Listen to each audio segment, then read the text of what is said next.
आपका यूनिक प्रज्ञान यूट्यूब परिवार में मैं प्रज्ञान सर हार्दिक स्वागत करता हूं, वंदन करता हूं, अभिनंदन करता हूं। प्यारे साथियों, हम लोग अध्ययन कर रहे थे प्रयोगवाद का, और प्रयोगवाद के अंतर्गत हम लोगों ने अध्ययन कर लिया था कल बाबा नागार्जुन तक। और आज की इस पाठचर्या में हम लोग प्रारंभ करेंगे केदारनाथ अग्रवाल जी से। इस पाठचर्या को प्रारंभ करें इससे पूर्व अगर वीडियो को पहली बार देख रहे हैं तो चैनल पर नए हैं तो कृपया चैनल को सब्सक्राइब, वीडियो को लाइक और शेयर करना बिल्कुल न भूलें। तो केदारनाथ अग्रवाल, शिवमंगल सिंह सुमन, दिनकर जी आदि महत्वपूर्ण रचनाकारों पर करने वाले हैं हम लोग आज की इस पाठचर्या में चर्चा। तो फटाफट बिना समय गंवाए प्रारंभ करेंगे आज का अध्ययन और देखते हैं सबसे पहले केदारनाथ अग्रवाल जी को। केदारनाथ अग्रवाल जी का जन्म 1911 ईस्वी में बांदा उत्तर प्रदेश में हुआ था। इन्हें केन का कवि कहा जाता है। 1986 ईस्वी में साहित्य अकादमी पुरस्कार अपूर्वा काव्य कृति पर इन्हें मिला था और इनकी रचना फूल नहीं रंग बोलते हैं के लिए सोवियत लैंड नेहरू पुरस्कार से भी इन्हें सम्मानित किया गया। फूल नहीं रंग बोलते हैं काव्य कृति पर सोवियत लैंड नेहरू पुरस्कार, अपूर्वा काव्य कृति पर साहित्य अकादमी पुरस्कार 1986 ईस्वी का इन्हें दिया गया। और इन्होंने काव्य यात्रा का प्रारंभ बालेंदु उपनाम से किया था। इन्होंने अपनी पत्नी की याद में हे मेरी तुम तथा जमुन जल तुम शीर्षक से काव्य संग्रह लिखा। इसके अलावा इनकी कुछ काव्य कृतियों को देख लेते हैं। तो काव्य संग्रह इनका युग की गंगा 1947 ईस्वी का, नींद के बादल 1947 ईस्वी, लोक और आलोक 1957 ईस्वी, फूल नहीं रंग बोलते हैं 1965 ईस्वी, आग का आईना 1970 ईस्वी का है, समय समय पर 1970 ईस्वी का, देश देश की कविताएं 1970 ईस्वी की, गुल मेहंदी 1978 ईस्वी की रचना, पंख और पतवार, हे मेरी तुम 1981 ईस्वी, फिर मार प्यार की थापे 1981 ईस्वी, कहें केदार खरी खरी 1983 ईस्वी, बंबई का रक्त स्नान, अस्थि और अंकुर, अपूर्वा 1984 ईस्वी, जमुन जल तुम 1984 ईस्वी, बोले बोल अबोल 1985 ईस्वी, जो सिलाएं तोड़ते हैं आत्मगंध 1988 ईस्वी की, और अनहारी हरियाली, खुली आंखें खुले डैने, पुष्पदीप, बसंत में प्रसन्न हुई पृथ्वी, कुहकी कोयल, खड़े पेड़ की दें, ये प्रमुख रचनाएं हैं इनकी। इनके द्वारा लिखा गया यात्रा साहित्य है बस्ती खिले गुलाबों की। निबंध संग्रह में इनका समय समय पर विचार बोध, विवेक विवेचन प्रमुख हैं। वहीं पतिया, बैलबाजी मार ले गए अपूर्ण उपन्यास है इनका। अब हम लोग आगे बढ़ते हैं।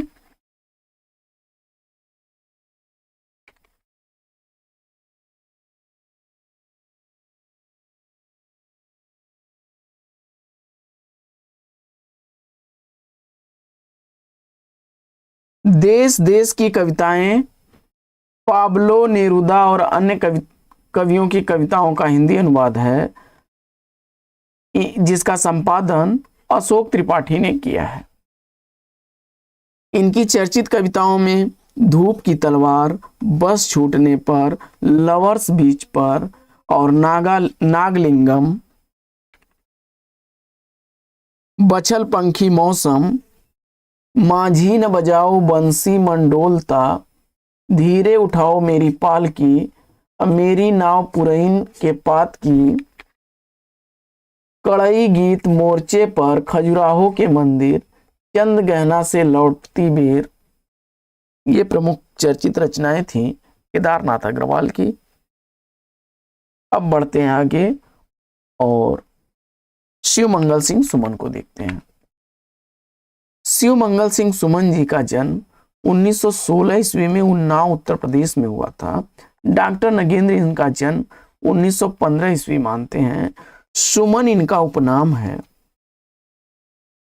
इनके द्वारा लिखी गई रचनाओं में हिल्लोल, जीवन के गान, प्रलय सृजन, विश्वास बढ़ता ही गया, पर आंखें नहीं भरी, विंध्य हिमाचल, मिट्टी की बारात, कटे अंगूठे के वंदनवार, वाणी की व्यथा, हम पंछी उन्मुक्त गगन के युग का मूल प्रमुख हैं। बाकी चर्चित कविताएं इनकी देख लेते हैं। कलकत्ते का अकाल, गुनिया का यौवन, रंग पंचमी, कंकड़ पत्थर, चल रही कुदाली, ये प्रमुख हैं। आगे बढ़ते हैं और त्रिलोचन शास्त्री जी को देखते हैं। वासुदेव सिंह त्रिलोचन शास्त्री, इनका मूल नाम वासुदेव सिंह है।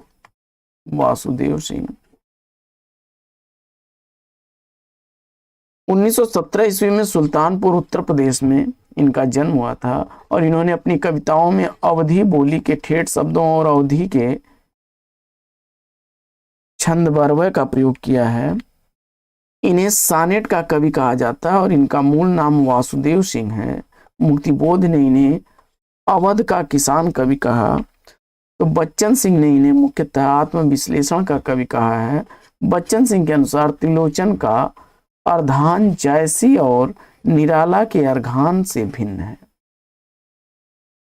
त्रिलोचन का अर्घान जायसी और निराला के अर्घान से भिन्न है।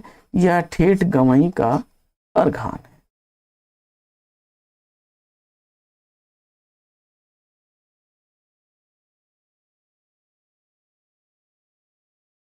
त्रिलोचन शास्त्री के कुछ काव्य रचनाओं को देखते हैं। काव्य संग्रह धरती 1945 ईस्वी का, गुलाब और बुलबुल 1956 ईस्वी का है। गजल व रुबाइयां हैं इसमें। दिगंत सानेट विधा की रचना है 1957 ईस्वी का। ताप के ताए हुए दिन 1980 ईस्वी का है। शब्द 1990 ईस्वी का। उस जनपद का कवि 1981 ईस्वी। अर्घान का अनकहानी भी कुछ कहनी है 1985 ईस्वी का। तुम्हें सौंपता हूं 1985 ईस्वी। फूल नाम है एक 1985 ईस्वी। सबका अपना आकाश 1987 ईस्वी। चैती 1987 ईस्वी का है। अमोला 1990 ईस्वी का। अवधी और बरवय छंद में लिखा गया है। अवधी भाषा तथा बरवय छंद में है। मेरा घर 2002 ईस्वी का। जीने की कला 2004 ईस्वी का।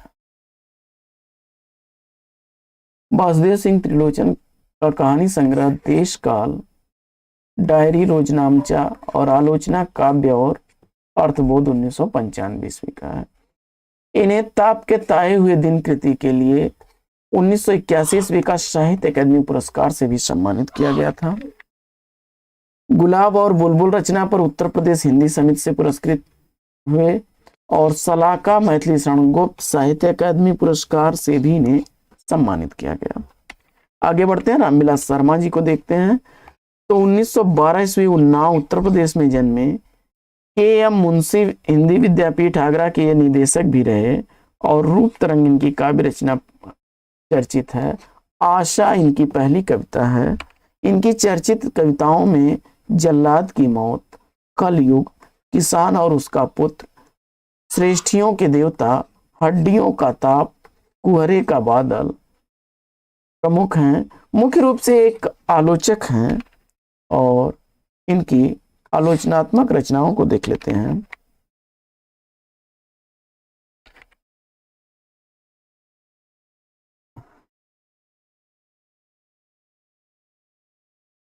आगे बढ़ते हैं और रांगे राघव को देखते हैं।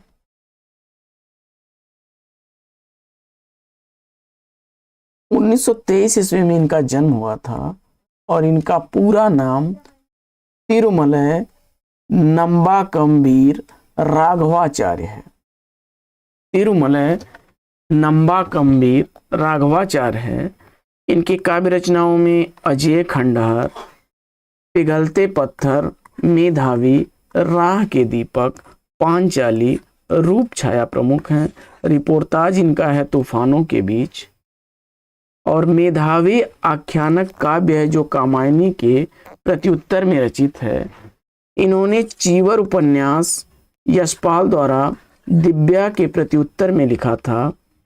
स्वर्ग भूमि का यात्री, रामानुज और विरूढ़क इनकी नाट्य रचनाएं हैं। इनकी ऐतिहासिक औपन्यासिक कथाकृति महायात्रा गाथा शीर्षक से प्रकाशित है। आगे बढ़ते हैं और रामेश्वर शुक्ल अंचल को देखते हैं। इनका जन्म 1915 ईस्वी में उत्तर प्रदेश के फतेहपुर जिले में हुआ था। मधुलिका 1938 ईस्वी का, अपराजिता 1939 ईस्वी का, वर्षांत के बादल, करील, लाल चुनर, विश्राम चिन्ह, प्रत्योष की भटकी, किरण, यायावरी, ध्रुवांतर, शीलजयी, ज्योति पुरुष और किरण बाला प्रमुख हैं।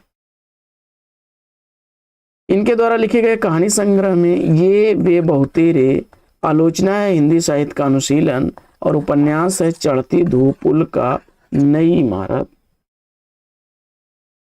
आगे बढ़ते हैं और रामधारी सिंह दिनकर को देखते हैं। इनका जन्म मुंगेर के बिहार के मुंगेर जिला सिमरिया में इनका जन्म हुआ था और 1908 ईस्वी में जन्मे। राग और आग के कवि के रूप में ये प्रसिद्ध हैं। महादेवी वर्मा इन्हें अग्निसंभव कवि, तो माखनलाल चतुर्वेदी युग की ज्वालमाला, द्वारिका प्रसाद सक्सेना इन्हें अनल का कवि कहते हैं। बच्चन सिंह के अनुसार बच्चन सिंह की रचना हुंकार को वैतालिक का जागरण कहा है। बच्चन सिंह ने दिनकर की रचना हुंकार को वैतालिक का जागरण गान कहा है। इन्हें सामाजिक चेतना का कवि भी कहा जाता है।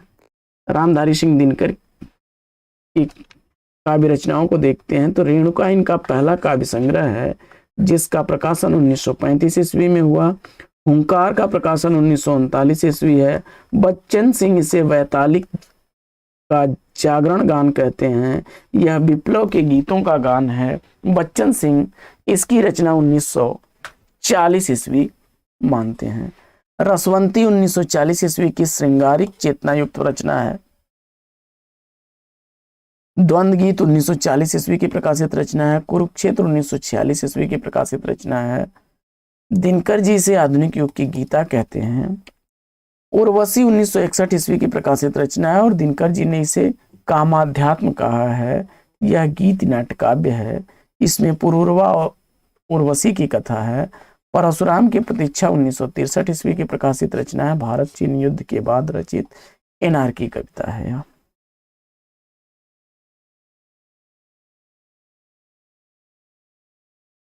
द्वंद्व गीत 1939 ईस्वी की प्रकाशित रचना है जिसमें 115 रुबाइयां हैं जो जीवन और जगत के रहस्यों को उभारती हैं। सामधेनी 1947 ईस्वी और इतिहास के आंसू 1951 ईस्वी की प्रकाशित रचना है। दिनकर की कुछ अन्य प्रमुख रचनाओं पर करते हैं चर्चा। तो विजय संदेश 1928 ईस्वी, प्रणभंग 1929 ईस्वी, धूप छांव 1946 ईस्वी, बापू 1947 ईस्वी, धूप और धुआं 1951 ईस्वी, मिर्च का मजा 1951 ईस्वी, रश्मिरथी 1952 ईस्वी, दिल्ली 1954 ईस्वी, नीम के पत्ते 1954 ईस्वी, नील कुसुम 1954 ईस्वी, सूरज का काव्य 1955 ईस्वी, चक्रवाल 1956 ईस्वी, कविश्री 1957 ईस्वी, सीपी और शंख 1957 ईस्वी, नए सुभाषित 1957 ईस्वी, कोयल और कवित्व 1964 ईस्वी, आत्मा की आंखें 1964 ईस्वी, हारे को हरिनाम 1970 ईस्वी, संचयिता 1973 ईस्वी, रश्मिलोक 1974 ईस्वी का है। और इसमें सभी सन जो हैं दिए गए हैं कुसुम राय के अनुसार दिए गए हैं। गद्य रचनाओं को देख लेते हैं तो मिट्टी की ओर, अर्धनारीश्वर, काव्य की भूमिका, प्रसाद, पंत प्रसाद और मैथिली शरण, वेणुवन, कवि और कविता, शुद्ध कविता की खोज काफी इंपॉर्टेंट है, कई बार परीक्षाओं में रिपीट हुआ है। इसके बाद चित्तौड़ का साका, रेती के फूल, हमारी सांस्कृतिक एकता, भारत की सांस्कृतिक कहानी, संस्कृति के 4 अध्याय, उजली आग, देश विदेश, राष्ट्रभाषा आंदोलन और गांधी, हे राम, संस्मरण, श्रद्धांजलियां, मेरी यात्राएं, भारतीय एकता चेतना की शिखा, आधुनिक बोध, विवाह की मुसीबतें, शेष निःशेष, ये प्रमुख गद्य रचनाएं हैं रामधारी सिंह दिनकर की। इसके बाद अन्य कुछ प्रगतिवादी कवियों की रचनाओं को देख लेते हैं। तो मन्नूलाल शर्मा, मन्नूराम शर्मा सेल की रचनाओं में अंगड़ाई, लावा और फूल कर्मवाची शब्द हैं। ये लाल पंखों वाली चिड़िया, चरखाशाला, उदयपथ, एक पग। आगे मजदूरों की रणभेरी, झांसी की रानी, आल्हा, आम हड़ताल, सुदर्शन चक्र की ये सब रचनाएं हैं। लाल सेना की मार्च विजय, मजदूर की करुण कहानी, सोवियत रूस जिंदाबाद, नीली पताका, भूख, जिंदगी का मेला, रोटी की लड़ाई, सुदर्शन चक्र की ये सब रचनाएं हैं। रावण राज, स्टालिन की ललकार, शहीदों की कतार, 1957, ओट की चोट, सच्ची कविताएं, कम्युनिस्ट और कवितावली, ये सुदर्शन चक्र की रचनाएं हैं। नरेंद्र शर्मा की रचनाओं में प्रभात फेरी काफी चर्चित रचना है।